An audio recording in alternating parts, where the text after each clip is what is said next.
The diplomat 2025 ধরন রাজনৈতিক action thriller পরিচালক শিবম নায়ার চিত্রনাট্য রিতেশ শাহ অভিনয় জন আব্রাহাম সাদিয়া খাতিব রেবাতি কুমুদ মিশ্র শরীফ হাশমি আশওয়াত ভাট মুক্তি 1-4 মার্চ 2025 হোলি উপলক্ষে সময়কাল 1-3-7 মিনিট ভাষা হিন্দি প্রেক্ষাগৃহ আয় 5-3 কোটি বিশ্বব্যাপী ওটিটি রিলিজ নেটফ্লিক্সে 9 মে 2025 থেকে satellite premier 2-7 July 2025 Sony max গল্পের সারাংশ দ্য ডিপ্লোম্যাট সিনেমাটি এক বাস্তব ঘটনা অবলম্বনে নির্মিত।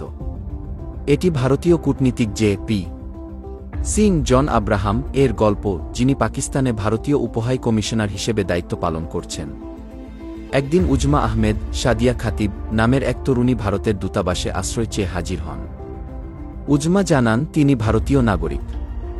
মালয়েশিয়ায় পরিচয় হওয়া তাহির আলী জগজিত সান্ধু নামের এক পাকিস্তানি পুরুষের সঙ্গে প্রেমের সম্পর্ক গড়ে তোলেন এবং পরে তাহিরের ডাকে পাকিস্তানে যান। কিন্তু সেখানে পৌঁছে তিনি বুঝতে পারেন তাকে বুনের নামক এক প্রত্যন্ত অঞ্চলে অপহরণ করে নিয়ে যাওয়া হয়েছে, যেখানে তাকে জোর করে বিয়ে দেওয়া হয়েছে। তাহিরের ভালোবাসা ছিল ভাওতা এবং সে তাকে মানসিক ও শারীরিকভাবে নির্যাতন করে। জে.পি. সিং এই সংকট মোকাবিলা করার দায়িত্ব নেন। তিনি পাকিস্তানের কঠিন আইনি কাঠামো অতিক্রম করেন, ইজিএর পাকিস্তানের গোয়েন্দা সংস্থা হস্তক্ষেপকে পাশ কাটান, ভারত ও পাকিস্তানের রাজনৈতিক চাপ মোকাবিলা করেন এবং উজমাকে ওয়াঘা সীমান্ত দিয়ে নিরাপদে দেশে ফিরিয়ে আনতে সক্ষম হন। চলচ্চিত্রটির চূড়ান্ত মুহূর্তে জোরালো উত্তেজনার সৃষ্টি হয় যখন উজমাকে ফিরিয়ে আনতে শেষ মুহূর্তের রুদ্ধশ্বাস পরিকল্পনা বাস্তবায়ন করা হয়। প্রধান চরিত্র ও অভিনয় জন আব্রাহাম, জে.পি. সিং নির্ভীক ও কৌশলী কূটনীতিক সাদিয়া খাতিব, উজমা আহমেদ একজন নির্যাতিত অথচ সাহসী নারী রেবাতি, সুষমা স্বরাজের উপর ভিত্তি করে তৈরি পররাষ্ট্রমন্ত্রীর চরিত্র আশওয়াত ভাট, মালিক আইএসআই প্রধান জগজিত সান্ধু, তাহির আলী প্রতারক ও অপহরণকারী। নির্মাণ ও সঙ্গীত প্রযোজনা করেছে T Series, J A Entertainment, Wakaoo Films ও ফরচুন পিকচার্স। সিনেমার সঙ্গীত পরিচালনা করেছেন A R. Rahman, Manan Bhardwaj, Anurag Saikia. Background score Ishaan Chhabra. The diplomat 2025 একটি বিস্তারিত বাংলা সারাংশ। চলচ্চিত্রের সারমর্ম দ্য ডিপ্লোম্যাট 2025 হল একটি রাজনৈতিক থ্রিলার যা বাস্তব ঘটনা থেকে অনুপ্রাণিত। এটি উজমা আহমেদ নামের এক ভারতীয় নারীর সত্য কাহিনী অবলম্বনে নির্মিত, যিনি প্রেমের ফাঁদে পড়ে পাকিস্তানে গিয়ে জোরপূর্বক বিয়ে করতে বাধ্য হন। তাকে দেশে ফেরানোর জন্য ভারতীয় কূটনীতিকরা যে লড়াই চালান সেটাই এই সিনেমার মূল বিষয়। কাহিনীর সংক্ষিপ্ত বিবরণ: উজমা আহমেদ সাদিয়া খাতিব একজন ভারতীয় ছাত্রী, যিনি মালয়েশিয়ায় পড়াশোনার সময় তাহির আলী জগজিত সান্ধু নামের এক পাকিস্তানি ট্যাক্সি চালকের প্রেমে পড়েন। সম্পর্ক গড়ে ওঠার পর উজমা তাহিরের পরিবারের সঙ্গে দেখা করতে পাকিস্তানের খাইবার পাখতুনখোয়া প্রদেশের বুনের শহরে যান। কিন্তু সেখানে পৌঁছে তিনি আবিষ্কার করেন যে তাহির বিবাহিত এবং তার সন্তানও আছে। তাহির ও তার পরিবার তাকে অপহরণ করে, ঘুমের ওষুধ খাইয়ে জোরপূর্বক বিয়ে করায় এবং তার পাসপোর্ট কেড়ে নেয়। তাকে একটি ঘরে আটকে রাখা হয় এবং মানসিক ও শারীরিক নির্যাতনের শিকার হতে হয়।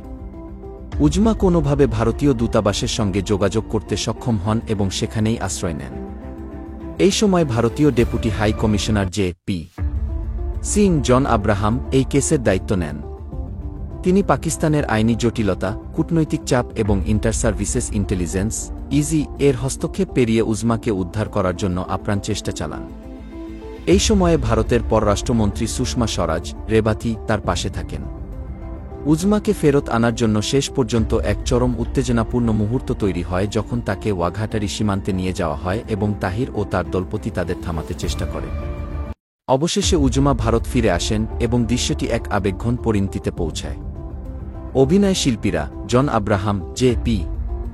সিং ভারতীয় deputy high commissioner Sadia Khatib, Uzma Ahmed নির্যাতিত নারী রেবাতি, সুষমা স্বরাজ ভারতের পররাষ্ট্রমন্ত্রী জগজিত সান্ধু, তাহির আলী ভিলেন চরিত্রে কুমুদ মিশ্র, শরীফ হাশমি ভারতীয় দূতাবাসের কর্মকর্তারা। সঙ্গীত ও নির্মাণ চলচ্চিত্রটি প্রযোজনা করেছে T Series, J A Entertainment, Wakaoo films এবং ফরচুন পিকচার্স। সঙ্গীত পরিচালনা ছিলেন এ.আর. রহমান, অনুরাগ সাইকিয়া ও মানন ভরদ্বাজ। গানগুলোর মধ্যে কি ভারত কি শিরোনামের গানটি দেশপ্রেম উদ্দীপক।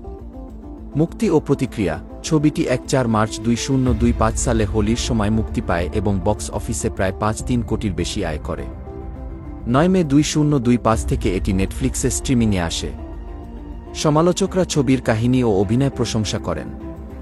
বাস্তব কাহিনীর ভিত্তি। এই গল্পটি সত্যি ঘটনা অবলম্বনে নির্মিত, যেখানে 2017 সালে উজমা আহমেদ পাকিস্তানে জোর করে বিয়ে করতে বাধ্য হন এবং পরে ভারতীয় কূটনৈতিক তৎপরতায় নিরাপদে দেশে ফেরেন। ছবিটি রাষ্ট্রযন্ত্র, কূটনৈতিক দক্ষতা ও একজন নারীর সাহসের প্রতীক। উপসংহার: দ্য ডিপ্লোম্যাট কেবল একটি থ্রিলার নয়, এটি কূটনীতি, মানবিকতা এবং নারী স্বাধীনতার এক গর্বিত দলিল। এটি এক নারীর সাহসের পাশাপাশি রাষ্ট্রীয় প্রচেষ্টার সম্মিলিত বিজয়ের প্রতীক।